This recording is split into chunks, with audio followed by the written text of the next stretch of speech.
We're here outside the famous Olympia Theater. This is a 131-year-old theater that has seen the French debuts of artists like Jimi Hendrix, the Beatles, the Rolling Stones, that has also hosted artists like James Brown and Ray Charles and Sting and many more, and that's not even counting the thousands of French artists who have played here as well. Tonight, we're here with Blackberry Smoke, who are touring for their latest album, Be Right Here. They were nice enough to spend some time with us backstage. We got to ask them a few questions, and they were as warm and as welcoming as their music is. So check it out. Hello, everyone. Thanks for joining us. I'm here with Blackberry Smoke. Nice enough to have us in backstage with them on this Paris stopover in your tour. So your first album, Bad Luck Ain't No Crime, is 21 years old, and the band is about 25 years old now. Yeah. And yeah, it struck us that when the Rolling Stones, 24, sorry. And ish. Okay. And when the Rolling Stones were 24-ish is when they released their comeback album, Steel Wheels. Yeah. So in that regards, how does it feel to be elder statesmen of your genre? I can't believe you went there now. What does that mean? Well, you know. It doesn't feel like it's been that long. It feels like it's hard to stand back far enough from it and see the whole picture. It's like, okay, well, it just, things happen in these increments of time, and then you're like, whoa, was that a decade ago? Mm-hmm. Oh, that was 2 decades ago. Oh, now it's 23 years. And so it just doesn't even seem real. It's kind of a blur, like I can't remember.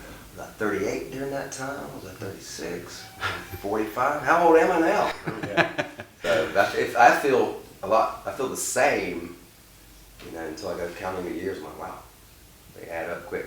Feels good now that we've persevered this long, all of us in this kind of industry, and are, you know, and are still able to do it. Yeah, you know, for sure. It's awesome. Yeah. I mean, elder statesman. I guess we gotta take it. We gotta accept it. You gotta take it, like. I'm right. I own it. I like it. It was a compliment of sorts. Yeah, I didn't want to rub in anything. No, not at all. Could you tell us how new songs get born? Like, is it a riff thing, or is it like a lyrics thing, or do you have a melody first, or kind of how do you put the pieces together when you write a new song? Well, it varies. Sometimes they're riffs, sometimes they're phrases, rarely ever is it just a melody. Okay. For me anyway, it's usually it's a guitar riff, or sometimes Brandon will send a few songs, he's send a cool riffs, like a bunch of riffs kind of put together, then Charlie can kind of curate it from there.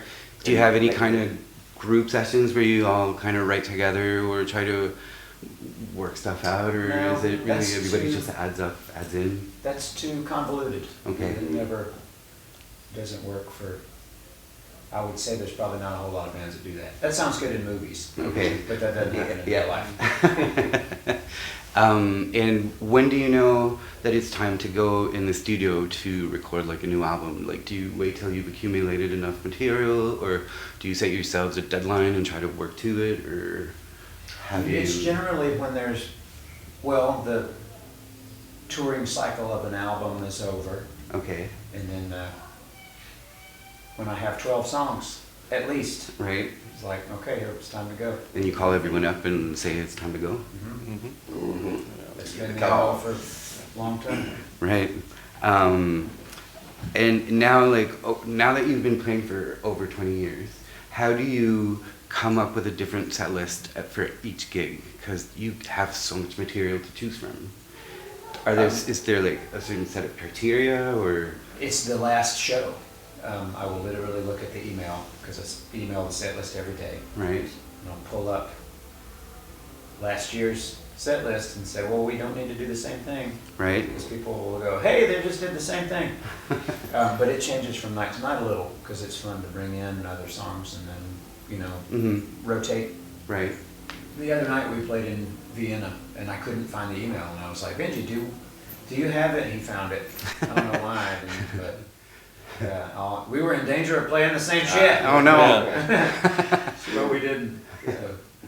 Cool. You know, we don't just choose one set list and go out and play that set. Right. weeks on end. It's You different know, every it's- night. Right. we'll have a handful of the same songs, Mhm. but Charlie's real good with changing it up. It's, Nice. there are songs that we kind of have to play that are, I guess you could say, they're favorites, and people let you know.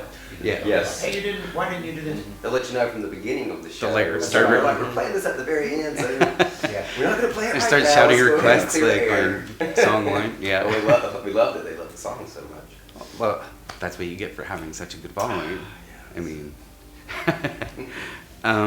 so your new album, Be Right Here, came out in February. We love it. What's been the feedback from your fans so far? Like, do the new songs have this immediate success like your classics do, or? I think so. I think people like them. Yeah, I hear a lot of people love Azalea. That song really speaks to them. I keep hearing that one. Well, that's definitely a mainstay. Okay. They seem to know the words, Mm-hmm. and that's good. Yeah. Well.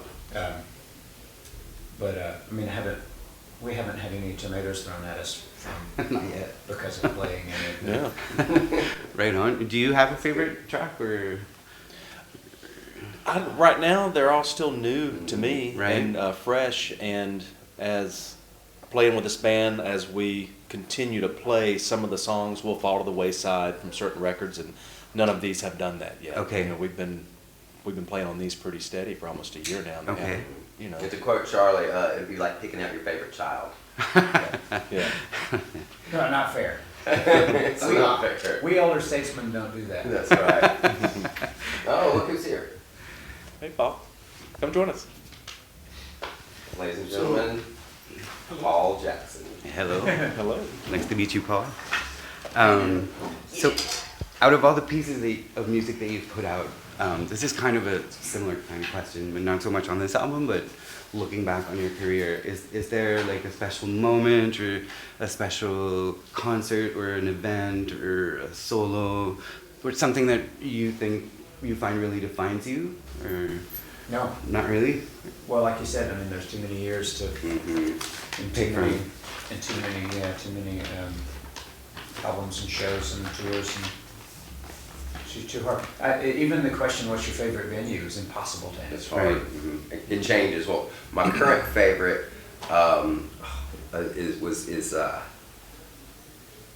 it's got the new name now. Oh, Hammersmith. Hammersmith. That was your favorite. Yeah, that's In my London? current favorite. Just all the history. going on there. Eventim Apollo. That yes, thank you. That's the new name. Really lame new name. Try to- Yeah, I know. That's Hammersmith. not very memorable. Trying to remember them all is So, can't remember them all. knowing all the, reading about all the history that happened there. Right. It was a great show for us that night too. And it was just so that one, my current favorite, but who knows which one. Have you played here before, this venue? No. Are you It's aware another of the special history one. here? Yes. Yes, another I very hope you special are. one. Yes. It's like probably the most legendary we have in Paris. It's like, Yeah. This will be the new favorite. Yeah. Yes. I hope you will feel all the history of all these people who've played here. And traveling constantly, you're exposed to lots of music that we're not. Is there anything like flying under the radar right now, like any great discovery recently or something that really struck your ear? Bones Owens. Yes. We really. He's opening the Our doors. opener Fantastic. for this tour, I was unaware of him and his Right. guitar playing, and Good songs. They really bring it. Really a good songs. great three-piece band and really nice guys. Cool. You know, it's when you meet someone that's easy to be around. Right. It's, They They it's don't want good. us to say that. They want us to be like, they're badass. Yeah, exactly. We're not, who you We're call tough. nice? Yeah. Who you call nice? We're not nice. Okay, we are. Is there anything French maybe that you've discovered that you'd like to? Nope. No, Crepes. Crepes. Okay. No, we've only been here a day, so. Okay. I do know, I went to visit a friend who has a guitar shop here, and he has one of Johnny Halliday's old guitars. Oh, cool. Who is probably your most, It's like our Elvis. Edith Piaf and Johnny Halliday, your two greatest exports, right? Probably, yeah. I'd say. So, Um, we did go to. We saw her grave Dave's yesterday. yesterday. Yeah. Who? Grave yesterday. Edith Piaf. the little Oh, you saw sparrow. her great? Yeah. Yeah. It was John Lennon, I think, who said, he was asked, what do you think of French rock? And he said, well, it's kind of like English wine. Oh. which is a good quote. Yeah, that is but a good quote. we'd like to give you some of this. This is something that the French are good at. So Okay, yeah. if you could, Let's open it up right now. You Very could- nice. All right. Yes. Very nice. Thank you very That's much. very thoughtful. I have a couple more questions if you have a little more time. Or, yeah, we should.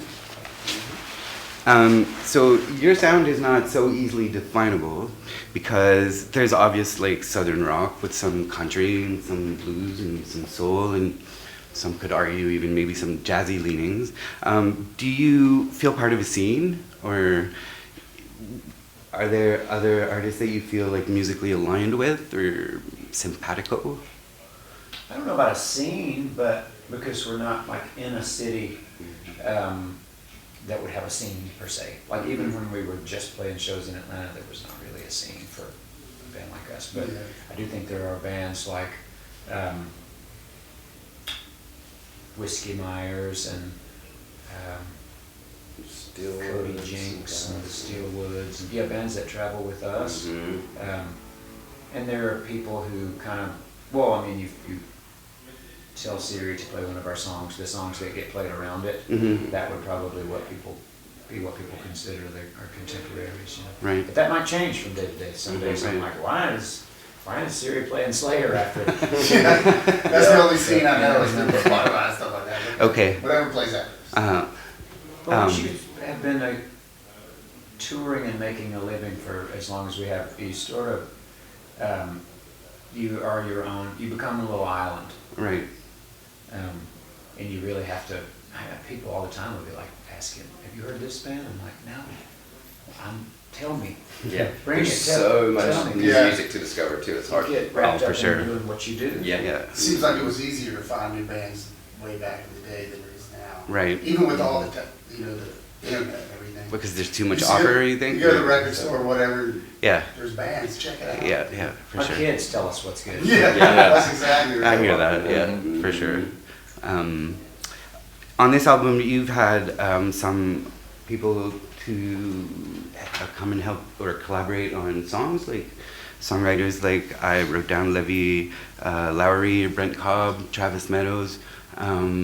What do external songwriters bring to the table? Well, it's like the one on that you just mentioned, Travis Meadows. Meadows. I've been writing songs with him for a long time. Okay. And it came out of a friendship that sort of began in Nashville, which was odd because writing songs in Nashville is odd. To me, I'm not comfortable doing it really, it's weird. It's like a punch the clock and go in a room and write songs with people. It's very uncomfortable to me. But Travis and I became friends and have written a lot of songs together over the years. And then the other ones came out of COVID. Oh. Because Levi is a great friend and Brent Cobb is a great friend, and those are kind of things that happened when we were all stuck at home. It would be like people were reaching out to each other who write songs like, "Hey man, I'm stuck, can't play a gig, can't go in the studio, but I have FaceTime, you know, or Zoom." Yeah. And so that kind of started a new thing. It was like instead of writing appointments where you go and, you know, show up in a room, you can use your phone. Right. And so those few songs happened exactly like that. Zoom calls. Cool. A Zoom sesh. A Zoom sesh. So from an outsider's point of view, it seems like Blackberry Smoke is almost more like a family than just a band. Like from the interactions you have with your fans and, well, like just hanging out with you, like right now, it seems that way. How do you balance that family vibe with like the traditional trappings of rock and roll on the road? Well, we're elder statesmen. Yeah. I'm out of those trappings. Yeah. I didn't mean to hurt your feelings. I just don't tell my life. If we were still in the trappings, we probably wouldn't be here now. So, Probably. yeah. Yeah, we survived the traffic. That's true. I have a darker, sadder question. I hope you don't mind. Your drummer in Richard's Brother passed away earlier this year.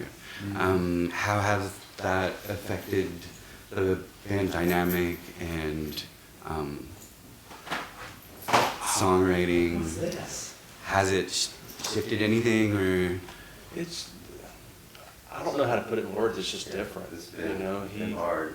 he had a leadership role there's a void there. I don't really think so as far as that goes, not to disagree with you, but there's no lack of drive, because we all have the drive, because it's how we make a living, it's really the only thing we know how to do.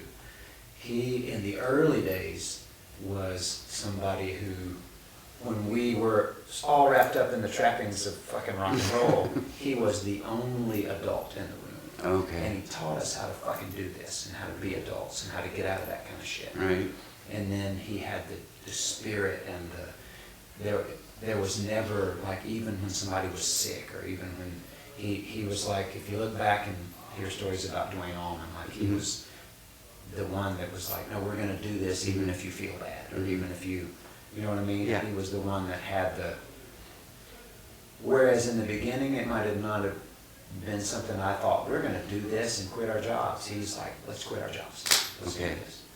So, not to disagree No, with no, you, I but think we're saying the not a same thing. rudderless ship. Yeah, no. Flying around aimlessly in the world. Obviously. Even if, like you said, even if the place didn't have the right equipment, we're doing the shit. And that, it's really hard to articulate, and obviously he was our brother, and it's surreal. But we don't know how to do anything else. Right. And I used to not be able to really understand how the Allman Brothers were able to play at Dwayne Allman's funeral. They set up and played. Now I understand. Mm-hmm. Because it's so deeply ingrained in your heart and Right. what you do that you don't know how to do anything else. Right. So that's what we will carry on always in honor of his name. And we play honor him every night too, so that's. But there's no way. So we he's can still stop. very much a presence. Yes. Mhm. Okay, Yeah. that's amazing. Very much. I think that's a wrap. The Southerners then proceeded to play an incandescent show in front of a packed house. Lots of expats, lots of diehards, but also some newer converts. And that's the way the whole rock and roll thing just keeps carrying on.